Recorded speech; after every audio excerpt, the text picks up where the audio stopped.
Assalamualaikum warahmatullahi wabarakatuh.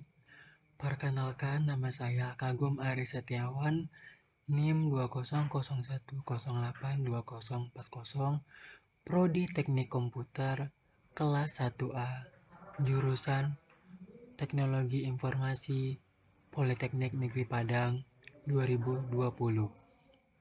Dalam video kali ini, saya akan menjelaskan tentang hardware komputer, BIOS, dan perakitan PC.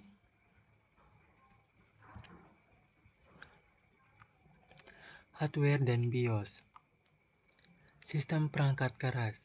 Perangkat keras atau hardware sebagai subsistem komputer juga mempunyai komponen, yaitu 1. Komponen alat masukan atau input device, 2. Komponen alat pemproses atau processing device, 3. Komponen alat keluaran atau output device, 4. Komponen alat simpanan luar atau storage, 5. Komponen pendukung.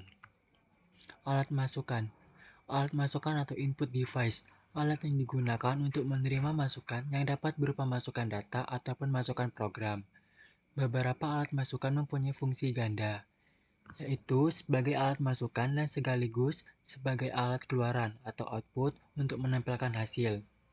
Alat I atau O demikian disebut terminal. Alat masukan dapat digolongkan ke dalam beberapa golongan, yaitu 1. Keyboard, 2. Pointing device, 3. Scanner, 4. Sensor, 5. Voice recognizer. Keyboard. Keyboard merupakan sebuah papan yang terdiri dari tombol-tombol untuk mengetikkan kalimat dan simbol-simbol khusus lainnya pada komputer.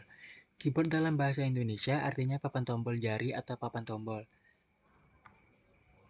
Secara fisik, keyboard dibagi atas 5 bagian, yaitu 1. Keyboard serial menggunakan DIN5 mel dan biasanya digunakan pada komputer tipe AT. 2. Keyboard PS2 biasanya digunakan pada komputer ATX dan saat ini yang paling banyak dipergunakan. 3. Keyboard wireless, 4. Keyboard USB, 5. Keyboard virtual. Pointing device. Yang termasuk dalam peralatan pointing device adalah 1. Mouse, 2. Touchscreen, 3. Like pen, 4. Digitizer graphic tablet. Touchscreen, layar monitor yang akan mengaktifkan program bila layar disentuh dengan tangan. Like pen, menyentuh layar monitor dengan pena. Digitizer graphic tablet, digunakan untuk membuat grafik atau gambar dengan cara menghubungkan dua buah titik di graphic tablet dengan alat yang merupai pen. Scanner, merupakan alat perubahan slide, foto hitam putih maupun warna, teks, formulir, juga gambar desain bangunan menjadi data digital agar dapat diolah lebih lanjut pada komputer. Bagaimana benda-benda tersebut dibaca tergantung tipe scanner yang digunakan. Tipe moving scanner, tipe hand scanner, tipe flatbed scanner. Sensor, merupakan alat yang mampu secara langsung menangkap data kejadian fisik. Data analog dikumpulkan oleh alat sensor dan dimasukkan ke perubahan AD atau C yang selanjutnya diproses oleh komputer. Kamera digital, salah satu sensor yang dipakai untuk menangkap objek yang selanjutnya diproses dengan komputer. Kamera recorder, cam recorder, sensornya menangkap objek yang bergerak. Voice recognizer, biasa disebut speech recognizer, yaitu alat untuk membuat komputer mengerti omongan manusia. Alat pemproses atau processing device, alat di mana instruksi-instruksi program dieksekusi untuk memproses data yang dimasukkan lewat alat dimasukkan yang hasilnya nanti akan ditampilkan di alat output. Alat memproses terdiri dari 1. Central Processor atau CPU, 2. Main Memory, 3. I atau O unit. Central Processing Unit atau CPU. CPU merupakan tempat pemrosesan instruksi-instruksi program. Pada komputer mikro, prosesor ini disebut DAR microprocessor. CPU terdiri dari 3 bagian utama. 1. Unit kendali, control unit. Unit aritmatika dan logika, arithmetic and unit logic unit. 3. Unit penyimpanan berukuran kecil atau register. Memori utama, main memory. Memori utama terdiri dari Random Access Memory atau RAM, 2. Read Only Memory atau ROM. RAM digunakan untuk menyimpan program dan data yang akan diproses oleh CPU. ROM, Read Only Memory. Memori ini hanya dapat dibaca saja dan tidak dapat diisi. Alat keluaran. Output yang dihasilkan dari pengolahan data dapat digolongkan ke dalam 3 bentuk. 1. Tulisan, huruf, kata, angka, karakter, dan simbol-simbol khusus. 2. Image, grafik atau gambar. 3. Suara, musik, dan omongan. Alat keluaran berbentuk hard copy device dan soft copy device. Alat simpanan luar. External memory ataupun external storage adalah suatu tempat atau sarana yang bisa digunakan komputer untuk menyimpan data ataupun program. Dengan demikian, external memory mempunyai fungsi yang hampir sama dengan internal memory. Hanya bedanya internal memory terletak di dalam CPU, external memory berada di luar CPU.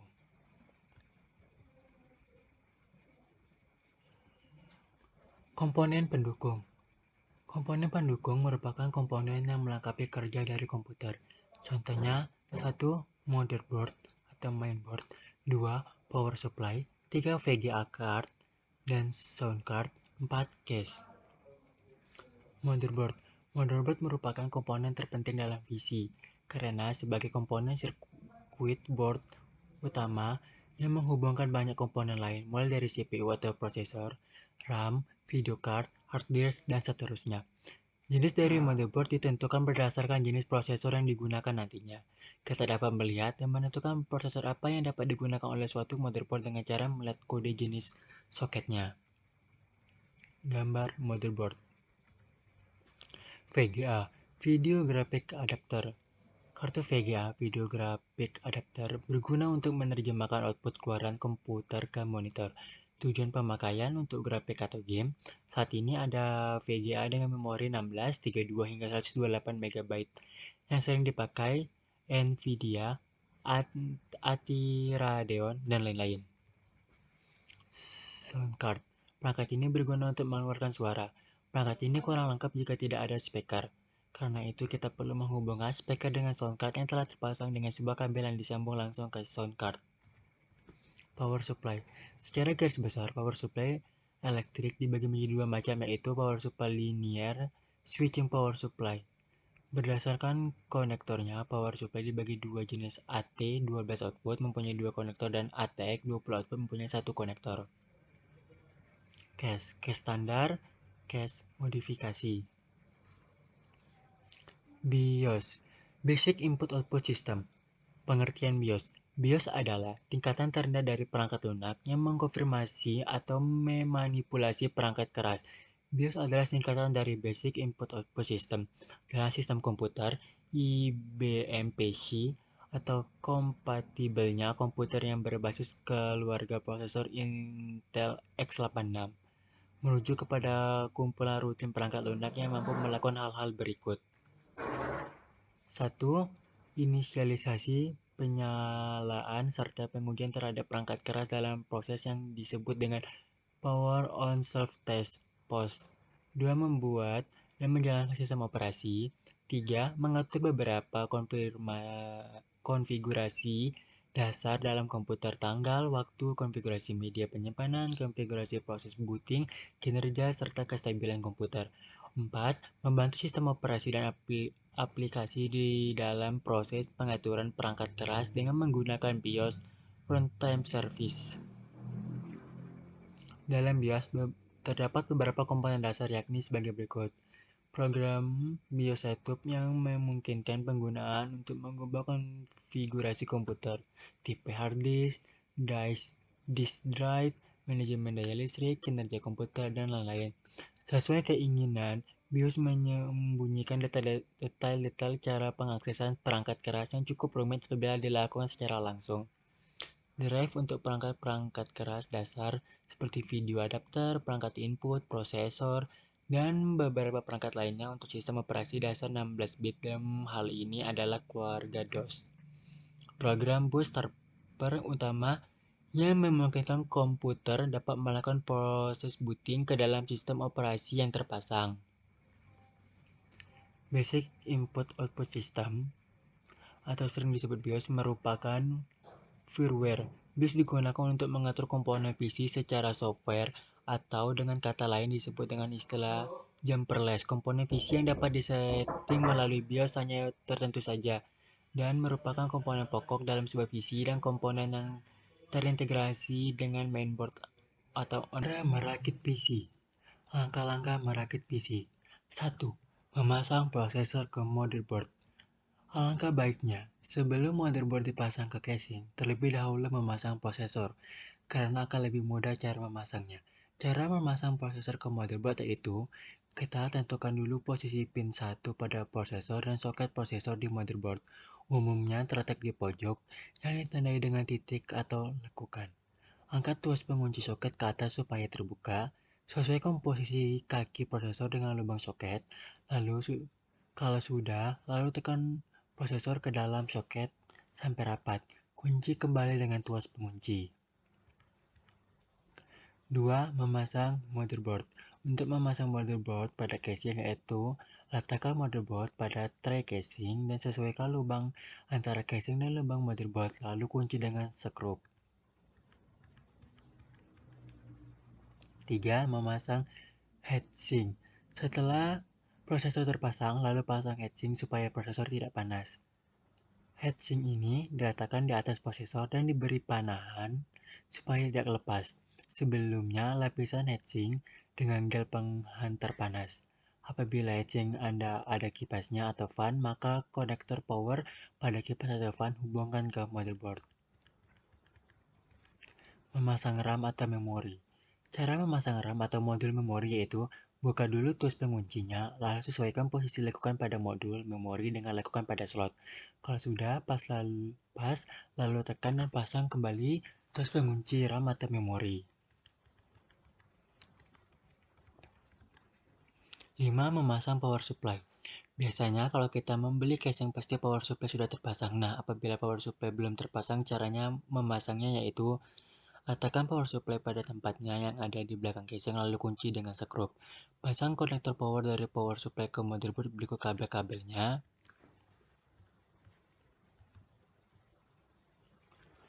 6. Memasang kabel motherboard dan casing. Pasang kabel konektor IDE primary dan secondary pada motherboard. Untuk motherboard non-ATX, pasang kabel port serial dan paralel pada konektor di motherboard. Pada bagian belakang casing terdapat lubang untuk memasang pertambahan jenis non-slot. Buka skrup pengunci pelat tertutup lubang port, lalu masukkan port konektor yang ingin dipasang dan pasang skrup kembali. Hubungkan kabel konektor mouse dan keyboard pada motherboard. Hubungkan kabel konektor yang lainnya seperti LED, speaker internal, dan port yang tersedia di casing komputer. 7. Memasang drive. Untuk memasang drive seperti hard disk, CD-ROM atau DVD-ROM, caranya yaitu masukkan drive dari depan casing, atur dulu settingan jumper sebagai master atau slave pada drive, lalu pasang skrup supaya drive tidak lepas. Hubungkan konektor kabel IDE ke drive dan konektor di motherboard, konektor primer yang dipakai lebih dulu. Apabila kabel IDE terhubung pada dua lubang drive, setting jumpernya itu drive pertama disetting sebagai master dan satunya lagi sebagai slave. Dan konektor IDE sekunder pada motherboard dapat dipakai untuk menghubungkan dua drive tambahan. Samakan kabel power dari satu daya pada masing-masing drive.